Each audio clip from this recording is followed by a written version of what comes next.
नमस्कार, स्वागत है आपका द फोर्थ स्टेट यूट्यूब मंच पर। मेरा नाम है रविंद्र सिंह शोरान और इस चर्चा में हमारे साथ जुड़ रहे हैं देश के जाने माने वरिष्ठ पत्रकार शीतल सिंह जी। सर, आपका बहुत बहुत नमस्कार। स्वागत है। सर, ये अरे राहुल गांधी ने आज कर्नाटक में बोला कि जी।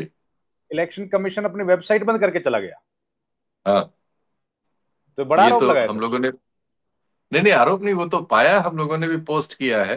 उन्होंने वो सारे राज्यों में, जिन राज्यों से डिटेल्स आए थे, उनकी वेबसाइट खुल नहीं रही है, अब सब में ऑफ हो गया है। तो ये तो आश्चर्यजनक है। ये लेकिन बिल्कुल चंडीगढ़ के म्युनिसिपल कारपोरेशन इलेक्शन की याद दिला रहा है सब कुछ। सही और बात। लेकिन मैं तो अपने पेशे पे पहले आना चाहता हूँ। आप सोचिए, अभी अजीत अंजुम ने उस पर एक प्रोग्राम किया है कि सारे अखबारों ने, अंग्रेजी हिंदी सब, दिल्ली से निकलने वाले हर अखबार ने इस खबर को अंडरप्ले किया। बिल्कुल। और दैनिक जागरण जैसे मास सर्कुलेटेड हिंदी अखबार ने तो नौवें सातवें पेज पे अंदर लिया है, पर मतलब पहले पेज की खबर नहीं बनाया। लीडर ऑफ अपोजिशन देश के चुनाव आयोग का पर्दाफाश कर रहा है, प्रेस कॉन्फ्रेंस करके। उस प्रेस कॉन्फ्रेंस में इनके ब्यूरो का संवाददाता बैठा है, उसने क्वेश्चन भी किया, उस क्वेश्चन को आंसर भी किया गया, और ये खबर दैनिक जागरण के पहले पेज पे जगह नहीं पा सकी। इतनी बड़ी खबर, जिसको 14.5 करोड़ से ज्यादा लोग इस समय यूट्यूब और अन्य माध्यमों पर देख चुके हैं, 14.5 करोड़ से ज्यादा। और पूरे देश और समाज की मतलब धड़कन इस पे लगी हुई है। वो इस देश के लगभग सबसे बड़े हिंदी अखबार में पहले 7-8 पेजों में वो उसकी जगह ही नहीं है। हमारे मीडिया ने तो जो बेशर्मी की है, जो मतलब पिछली बार भी मैंने आपसे कहा था कि इन लोगों ने तो कोई अब शर्म का कोई चिथड़ा नहीं बच रहा है, इंतहा कर दी है। यानी सारे अखबार मैनेज किए गए, सब में नहीं, सिर्फ हिंदू में वो पहले पेज की खबर है, द हिंदू में, अंग्रेजी में। बाकी कहीं वो पहले पेज की खबर तक नहीं। ये हमारे देश का हाल है। भास्कर में है, भास्कर में है तो दो अखबार जो सबसे बड़े हिंदी के हैं, उसमें एक अखबार में वो 9वें पेज पे गई। ये तो हमने किया। ऐसे ही बाकी मीडिया, ये मीडिया जो 2011 से लेके और 2014 तक शरीफ मनमोहन सिंह की चमड़ी उतार रहा था, ऐसे आरोपों पर जो आरोप कोर्ट में ध्वस्त हो गए, 24-24 घंटे इन लोगों ने चलाया अन्ना आंदोलन को और उसको, और सब लोग उससे प्रभावित हुए, हम सब लोग प्रभावित हुए। लग रहा था कि ये आरोप है। उस समय किसने पूछा उस बेचारे मनमोहन सिंह साहब से कि भाई ये तुम्हारे ऊपर कोयले घोटाले का आरोप है और ये यहां से आया, सीएजी से आया? तब से अब सीएजी की 11 साल में कितनी रिपोर्टें कितने राज्यों के बारे में आई, देश के बारे में आई, उन पे क्या हुआ? किसी में एक पर भी क्या शाम की बहस तक हुई? आपने हजारों मिनट दिए मनमोहन सिंह को ध्वस्त करने के लिए। हमें सबसे ज्यादा अपने मीडिया की खाल उतारनी पड़ेगी। ये बेशरम मीडिया, इसने इस देश के लोगों के साथ इतना धोखा किया है, इतनी बेईमानी ये कर रहा है, इतनी मतलब इसके लिए कैसे कड़वे शब्द इस्तेमाल करें, इसको बिल्कुल लाज शर्म नहीं है। और आप सोचिए, ये वो मीडिया है जो चंडीगढ़ वाले मामले में वो म्युनिसिपल कारपोरेशन के उस चीट का, जिसका वीडियो मौजूद था कि वो दस्तखत कर रहा है फर्जी, उसको डिफेंड कर रहा था। देश के सबसे प्रमुख अखबार दिल्ली का जो है, उसका जो टीवी चैनल है, उसका कथित संवाददाता उसको डिफेंड कर रहा था। जैसे टैरिफ लगा देता है ट्रंप, तो ट्रंप के टैरिफ से भारत को होने वाले फायदे गिनाए जाते हैं और अमेरिका को होने वाले नुकसान बताए जाते हैं। हमने क्या मॉन्स्टर पैदा कर लिया भाई! समाज के विरुद्ध इस तरह से षड्यंत्र करने वाला, जाल रचने वाला, झूठ बोलने वाला, प्रपंच करने वाला, झूठ की सुरक्षा करने वाला, ऐसा मीडिया तो भाई, ओफ! हम लोग इस पेशे में 40-42 साल हो गए, सोचा ही नहीं था कि ये इस तरह से रचा जा सकता है। वाह रे दक्षिण पंथ, तुमने इस देश को दिखा दिया कि कैसे बेईमानी अगर की जाती तो कैसे छाती पीट के की जाती है, और उसको सही ठहराने वाला भी एक तंत्र पूरा का पूरा मीडिया नाम से मौजूद किया जा सकता है। और ये देश इसको भुगत रहा है, भुगतेगा। कल सर किसी बड़े चैनल पे उस तरीके से डिबेट नहीं हुई। ये जो नहीं होगी। खबर नहीं चाहिए। नहीं, वो सब लग गए कि राहुल गांधी को गलत कैसे ठहराए। आज तक ने एक ट्वीट कर दिया कि हमने फैक्ट चेक कर लिया है और ये इसका नाम नहीं है। अब उसका सब नाम आ गया, उसका इंटरव्यू भी आ गया अभी इंडिया टीवी में, वो जिंदा भी है। बता रहा है कि मैंने फॉर्म 6 या फॉर्म 8 ये सब भरा था। अब तो चुनाव आयोग फंस रहा है कि वो कह रहा है मैंने 4 बार अपना नाम एड्रेस बदला, तो चुनाव आयोग में वो कैसे है अगर उसकी बात सही मान ले। लेकिन अभी उसकी क्या, अभी तो रिकॉर्ड पे है कि एक आदमी एक ही समय में 4 4 जगह वोटर है। क्या है तुम्हारी लिस्ट बनाने का सिस्टम? और ये तो एक को पकड़ा है किसी ने इतना रिसर्च करके। इस पूरे देश के मीडिया ने क्या किया? ये खबर तो मीडिया को रिसर्च करनी चाहिए थी। एक जमाने से आरोप लग रहे हैं ईवीएम से लेके सब पे, चलो जिसमें नहीं है नहीं है, ये तो है।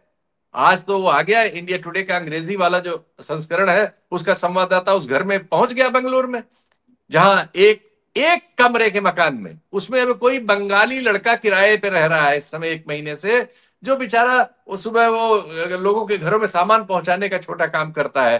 1000 2 हजार रुपए का किराए का होगा, वो किसी रेड्डी साहब का है वो। जयराम एक रेड्डी। कमरे का मकान है जिसमें 2 आदमी बैठ सकते हैं।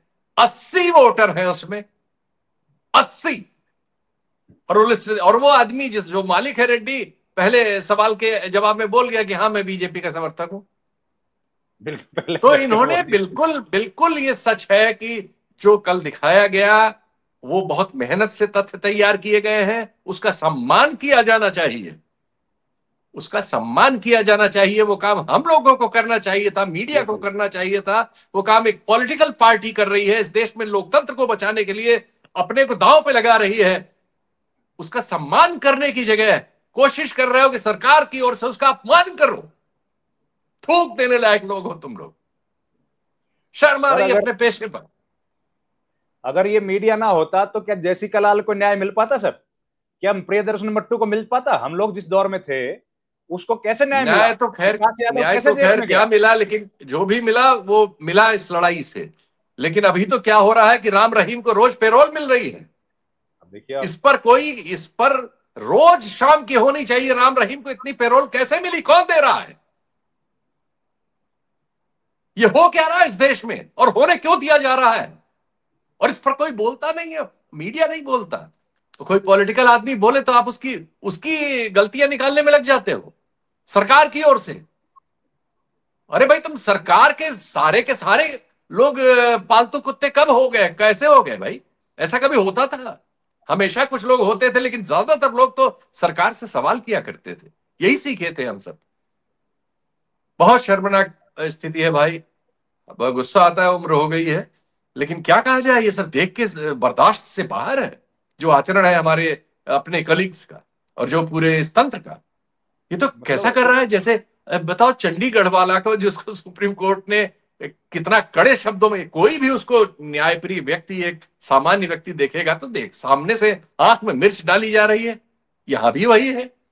अगर एक विधानसभा में 1 लाख वोटर फर्जी कर लिए गए तो क्या चुनाव रहेगा और क्या चुनाव है? मान लीजिए कुछ कैलकुलेशन एग्जेजरेशन हो, 1 लाख ना हो, 50,000 हो, 60,000 हो, 20,000 हो, एक हो तो आपको ठीक करना है। 1 लाख की तो बात ही क्या है? एक हो तो आपको ठीक करना है। यह आपकी संवैधानिक जिम्मेदारी है, भागना नहीं है, धमकी नहीं देना है। धमकी दिलवा रहे हैं आप उसे। अभी राहुल ने बहुत अच्छा जवाब दिया कि हमें धमकी दे रहे हो, जवाबदेही तुम्हारी है। लेकिन जब वो वहां के चुनाव अफसर मसीह की तरह का चुनाव आयुक्त चुना जाएगा और चुनने का अधिकार प्रधानमंत्री और गृह मंत्री अपनी जेब में रख लेंगे, तो यही होगा। शुचिता तो उसी दिन खत्म हो गई जिस दिन ऐसा कानून बना लिया बहुमत के आधार पर। और वो बहुमत जो आपने शायद, मैं भी शायद लगा रहा हूं, राहुल गांधी शायद नहीं लगा रहे हैं, बेईमानी से हासिल किया है। बिल्कुल बिल्कुल। अब तो स्पष्ट हो ही रहा है सर। अब तो स्पष्ट हो रहा है सर, और अब तो ये भी स्पष्ट हो रहा है कि हम लोगों के आकलन, चाहे दिल्ली का चुनाव हो चाहे हरियाणा का चुनाव हो, हमारे आकलन गलत नहीं थे। अब तो ये भी साफ हो रहा है सर। बिल्कुल लग रहा है कि हमारी मेहनत जो है, वो जो हम उस समय देख रहे थे और जो कह रहे थे, हम खुद ही हतप्रभ थे कि हम इतना, हमसे गलती कैसे हुई। हम तो अपने आत्मालोचना करते हैं, अपने को बिल्कुल ठीक बिल्कुल करने की सर। कोशिश करते हैं। लेकिन जब आंख में इस तरह से धूल झोंकी जा रही हो, इस तरह का फ्रॉड रचा जा रहा हो, उसको संवैधानिक संस्थाओं का वरद हस्त प्राप्त हो, संवैधानिक संस्थाओं के पद ऐसे सृजित किए जाएं, उसमें बदमाशी हो, बेईमानी हो, और वो इस तरह से मतलब मान्य सिद्धांतों की, मान्य नॉर्म्स की अनदेखी करें, जबरदस्ती करें और लोकशाही के हर उस स्रोत की हत्या कर दें, तो हम लोग तो ये देख रहे हैं ना पिछले 10-11 साल में वो सब जो पिछले उसके 10 सालों में हासिल किया था इस देश ने। सूचना का अधिकार हासिल किया था, ऐतिहासिक था। किसी भी लोकतांत्रिक देश के लिए सूचना के अधिकार जैसा कोई कानून नागरिकों को संबल प्रदान करता है, उनको एम्पावर करता है, बहुत बड़ी चीज थी। आज इन्होंने उसका गला घोट दिया है, हमें नहीं पता कहां है वो। और एक फर्जी आंदोलन लोकपाल से सारी समस्याएं हल कर रहे थे, वो हल करने वाले कहां गायब हो गए और किस तरह से, किस रूप में मिले हमें बाद में। और वो सब लोग जो उसके चारों तरफ थे, जिन्होंने इस देश को एक बार फिर धोखा दिया और बाद में वही निकले और वही हैं। ये सब चीजें बड़ी दुर्भाग्यपूर्ण है, जो बहुत हालिया अतीत में है, लेकिन उसके बाद जो कुछ देश में हो रहा है वो तो उससे भी ज्यादा दुर्भाग्यपूर्ण है। अब के वक्त को इसका मुकाबला करना पड़ेगा, वरना ये देश जो 77-78 साल इसने एक लोकतांत्रिक जीवन जिया है, इसमें अब दुर्गंध आ गई है और ये हमारे बाद वाली पीढ़ी के लिए बहुत खराब वक्त आ चुका है। इंफॉर्मेशन कमिश्नर की